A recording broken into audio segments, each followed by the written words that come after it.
अस्सलामु अलैकुम वरहमतुल्लाहि वबरकातुहू।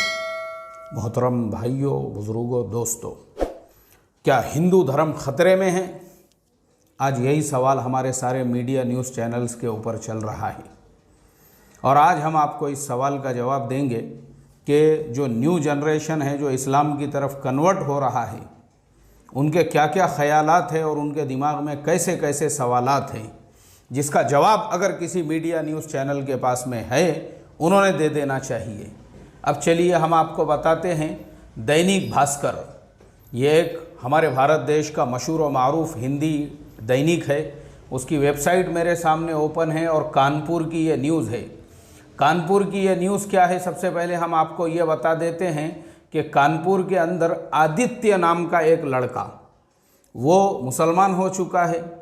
उसके माँ बाप अभी भी हिंदू धर्म के मानने वाले हैं। अब जो आदित्य है वो अपने माँ बाप से, जो उसके माँ बाप उसे कहते हैं कि हम तो हिंदू है और हम तो ख़ानदानी हिंदू है और हम लोगों ने हिंदू धर्म पे ही अमल करना चाहिए, तो आदित्य के माइंड में जो 7 सवाल है उसका जवाब जो है उसके माँ बाप की तरफ से नहीं मिल रहा है। तो आज हम आपको ये दैनिक हवाले से ये सारी खबर पढ़ के सुनाएंगे। क्या आपके पास में है आदित्य के सवालों का जवाब? ये मेरा सवाल है तमाम मीडिया न्यूज़ चैनल वालों को। ऐसा ही बोलते हैं ना वो लोग, ऐसे ही हाथ हिला हिला के और चिल्ला चिल्ला के। आज हम उनके ही स्टाइल में उनको जवाब देंगे। क्या आपके पास में है आदित्य के सवालों का जवाब? और अगर नहीं है, चलिए हम आपको बताते हैं और दीजिए आदित्य को उसके सवालों का जवाब। दैनिक भास्कर, हमारे सामने उसकी वेबसाइट खुली हुई है। 2 दिन पहले की ये न्यूज़ है और उसके अंदर लिखा हुआ है, कानपुर में हिंदू से मुस्लिम बने आदित्य के माता पिता के सामने बड़ी समस्या खड़ी हो गई है।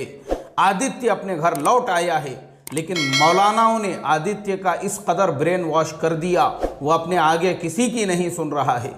वो अब अपने ही माता पिता के तर्क करते हुए कह रहा है कि इस्लाम सबसे बेहतर धर्म है। आदित्य की माँ ज्योति बताती है, मौलानाओं ने बेटे के जहन में हिंदुओं को लेकर इतनी नफरत भर दी है, उसे आसानी से निकाल पाना मुश्किल है। यहाँ तक कि उसे ये भी बताया गया है कि दुनिया का सबसे पुराना सनातन हिंदू धर्म नहीं बल्कि इस्लाम है। ज्योति ने दैनिक भास्कर से उन 7 सवालों को साझा किया जिसके लिए आदित्य के घर वालों से ही लड़ने के लिए आदित्य जो है तैयार है। आदित्य अपने घर वालों से लड़ रहा है उन 7 सवालों को लेकर।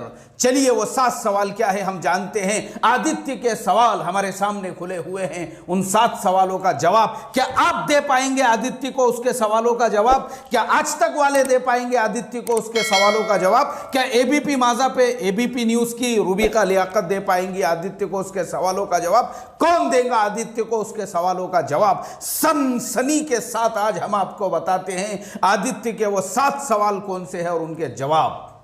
आदित्य का पहला सवाल जो आदित्य ने अपने माँ बाप से किया, हिंदू धर्म में तमाम देवी देवताओं को पूजा जाता है जबकि इस्लाम में केवल एक अल्लाह को। आदित्य का सबसे पहला सवाल, आदित्य अपने माता पिता और ये सारे न्यूज़ चैनल पे बैठे हुए जो है इन तमाम से ये सवाल कर रहा है कि हिंदू धर्म में 33 करोड़ देवी देवताओं को पूजा जाता है और इस्लाम धर्म में सिर्फ एक अल्लाह को पूजा जाता है, एक अल्लाह की परस्तिश की जाती है। क्या आपके पास है इस सवाल का जवाब? अब आदित्य का दूसरा सवाल, सबसे पुराना धर्म हिंदू नहीं बल्कि इस्लाम है।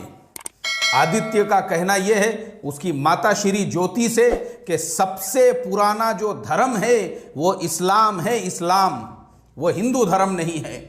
आदित्य का तीसरा सवाल, हिंदू धार्मिक पुस्तकों और ग्रंथों में नियम स्पष्ट नहीं है जबकि कुरान में सब कुछ शीशे की तरह से साफ है। आदित्य का सवाल कि हिंदू धर्म की जितनी भी तमाम किताबें हैं उसके अंदर जिंदगी गुजारने का जो पूरा क्या पूरा रोड मैप है वो उसको उसमें नहीं मिला है, लेकिन कुरान में उसको सब आईने की तरह से, शीशे की तरह से साफ साफ नजर आता है। माँ के पेट से लेके तो कब्र में जाने तक और सुबह में उठने से लेके तो रात को सोने तक, यह है आदित्य का सवाल। और आदित्य का चौथा सवाल, हिंदू धर्म में मांसाहार वर्जित क्यों है जबकि अल्लाह मांसाहार को अच्छा मानते हैं? मांसाहार मतलब नॉनवेज। आदित्य का सवाल यह है, हिंदू धर्म में जो नॉनवेज है वो क्यों खाना मना है और इस्लाम में नॉनवेज अलाउड है? इसका भी आदित्य को सवाल का जवाब चाहिए। क्या आपके पास में है इस सवाल का जवाब? नहीं है तो चलिए आदित्य का 5वां सवाल हम लेते हैं। हिंदू धर्म में एक शादी की इजाजत क्यों है जबकि इस्लाम में अल्लाह ने कई शादियों की इजाजत दी है? यह है आदित्य का सवाल कि हिंदू धर्म में एक ही शादी की इजाजत क्यों है और इस्लाम में 4 शादियों की इजाजत है? क्यों है इसका सवाल क्या आपके पास में है आदित्य के इस सवाल का जवाब? चलिए आगे बढ़ते हैं। आदित्य का अगला सवाल हम लेते हैं। आदित्य का 6ठा सवाल, हिंदू धर्म में शव को जलाया क्यों जाता है जबकि शव को दफनाया जाना सही है, जो कि इस्लाम में होता है ताकि कोई भय ना हो? यह है एक आदित्य का 6ठा सवाल। आदित्य अपनी माँ ज्योति से यह कहता है कि हिंदू धर्म में शव को मतलब नाश को, मरने के बाद जो मैयत होती है उसको जलाया क्यों जाता है जबकि शव को दफनाया जाना सही है, जो कि इस्लाम में होता है। उसके बाद में कोई किसी किस्म का डर और खौफ और भय नहीं होता है। आदित्य का 7वां सवाल, आदित्य का 7वां सवाल है, हिंदू धर्म में स्त्री और पुरुष का पहनावा गलत है जबकि इस्लाम में महिला पुरुष का पहनावा बिल्कुल सही है और आदर और सम्मान का सूचक भी है। आदित्य का 7वां सवाल यह है कि हिंदू धर्म में औरतों का जो पहनावा है जैसे साड़ी वगैरह ब्लाउज, तो आदित्य का कहना यह है कि ये जो पहनावा है ये गलत है और इस्लाम में महिला और पुरुष का जो पहनावा है यानी जिसमें महिलाओं को पूरा जिस्म ढांकने का हुक्म है, सर के बालों से लेकर पैर के नाखून तक, और सिर्फ इतने हाथ के सामने के हिस्से और पैर के जो उनके पंजे हैं उतना उनको खुला रखने की इजाज़त है। इसके अलावा पूरा जिस्म ढांकना जो है इस्लाम के अंदर फ़र्ज़ है। तो आदित्य का कहना यह है, ऐसे लिबास से ऐसा महसूस होता है इस्लाम ने औरतों को सम्मान दिया है और औरत के जिस्म का जो कुछ पार्ट यानी बीच का पेट वगैरह ये सारी चीज़ें जो खुली हुई होती है, इससे औरत का डी रिस्पेक्ट फील होता है। यह है आदित्य के 7 सवाल और हमने आदित्य के ये 7 सवाल आप सब लोगों के सामने रख दिए हैं जो आज हमारे सारे मीडिया न्यूज़ चैनल्स के ऊपर छाए हुए हैं, क्योंकि ये वो सवालात है जो आज के कॉमन जो नौजवान हैं, न्यू जनरेशन है, जो आज का हाईटेक एजुकेटेड जो नौजवान हैं, उसके जहन में भी और उसके माइंड में भी ये 7 सवाल है। और ये 7 सवाल हमने अपने दिल से नहीं घड़े हैं और ना ही हमने अपने दिल से आपको बताए हैं, बल्कि हम साथ में आपको स्क्रीनशॉट भी जोड़ देंगे जिसमें आदित्य ने किए हैं ये 7 सवाल। और कौन देगा आदित्य को ये 7 सवालों का जवाब? तो फिर मिलते हैं ब्रेक के बाद। अस्सलामु अलैकुम वरहमतुल्लाहि वबरकातुहू।